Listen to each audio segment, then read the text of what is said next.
Fans of my channel will know I've always enjoyed the weird and wonderful of gaming and especially love portable or handheld game consoles. There was a big push in the 90s and early 2000s for Convergence, essentially one device that was capable of many things. One such device was the Tapwave Zodiac system. This launched in 2003, the same year as the Nokia N-Gage, and was designed to be a high-end device aimed at combining games, music, video, photos and personal organizer-type functionality into one sleek package. Utilizing a touch screen as well as typical console controls of a direction pad, buttons and shoulder buttons. It ran an enhanced version of the popular Palm operating system, famous from the various personal organizers.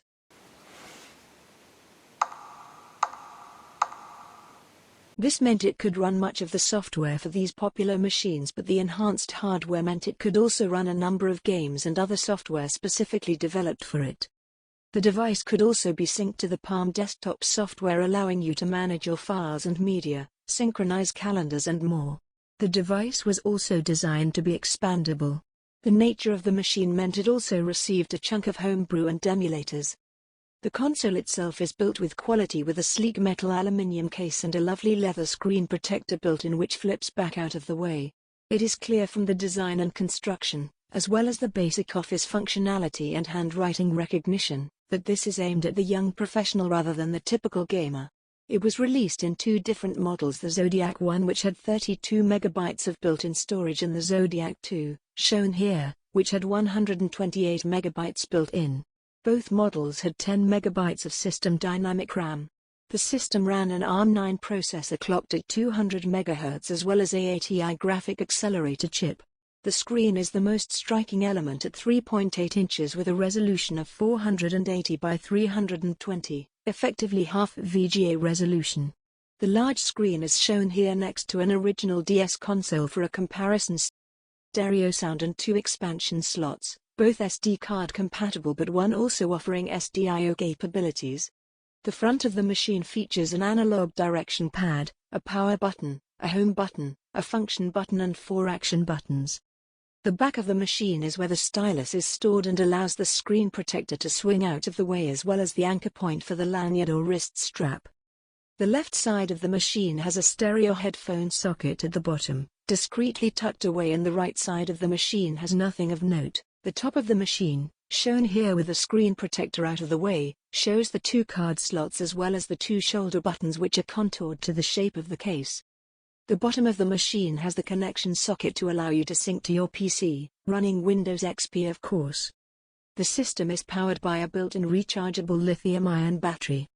The system came with Stunt Car 3D and Acid Solitaire, both pretty nice pack-in titles.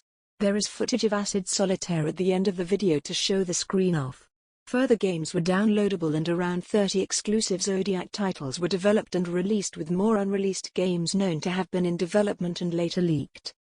Some Zodiac exclusive titles were also released on SD card. Only around 8 titles made it out in this format, but there were some recognizable names including Spy Hunter, Duke Nukem, Doom 2, Tony Hawk's Pro Skater 4. Other titles included a couple of 2-in-1 titles. The Tony Hawk game is a disappointment after the Amazing N-Gage entry in the series, being little more than a port of the Game Boy Advance title. The Duke Nukem and Doom 2 ports are interesting as they are not ports as such but use the name. They feature exclusive levels, although these are extremely short small levels. So don't expect the full game experience. These games came on an SD card in a nice DVD-style case shown here for comparison with contemporary console games. A few other titles were tuned and optimized for the hardware. Ultimately the system was doomed though and was quietly discontinued in 2005.